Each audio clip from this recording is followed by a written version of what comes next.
ৰক্তদান জীৱনদান আজি আকৌ নিজকে সুস্থ বুলি প্ৰমাণ কৰিলে এজন যুৱকে যুৱকজনৰ নাম দীপঙ্কৰ মহন্ত হেল্পিং এণ্ড সংস্থাৰ এগৰাকী নিয়মীয়া ৰক্তদাতা সদস্য যেতিয়াই কাৰোবাক ৰক্তৰ প্ৰয়োজন হয় দিব পৰা হৈ থাকিলে কোনো সংকোচ দ্বিধা নকৰাকৈ যথাশীঘ্ৰে পাই গৈ আৰ্তজনৰ ওচৰত আজি মোলৈ ৰক্ত বিচাৰি অহা এটা ফোন কল ৰোগীৰ নাম দিলীপ বড়ো তেওঁৰ পজিটিভ ৰক্তৰ প্ৰয়োজন হিমোগ্লোবিনৰ পৰিমাণ খুবেই কম যথাশীঘ্ৰে চিকিৎসকে ব্যৱস্থা কৰিবলৈ দিয়া ৰক্তৰ তেনে ক্ষেত্ৰত ফোন কলটো আহে মোৰলৈ ফোন কলটো পাই দীপঙ্কৰ মহন্তক জনোৱাত তেওঁ দিব পৰা হৈ আছো বুলি ক'লে তেন্তে যাচোন সহায়ক হোৱা বাপ হ'ব বুলি কৈ পালে ৰোগীৰ ওচৰ আৰু ৰক্তদান কৰি পুনৰ মহন্তৰ চানেকি দিলে দীপঙ্কৰ মহন্তই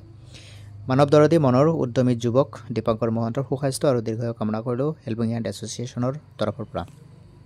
হেল্পিং হেণ্ড সংস্থাৰ নিষ্ঠাবান সদস্য হিচাপে মহন্তক পাই আমি গৌৰৱবোধ কৰিছোঁ তেওঁৰ নিস্বাৰ্থ মানৱ সেৱা এক আদৰ্শ হওক যেতিয়াই আৰ্তজনৰ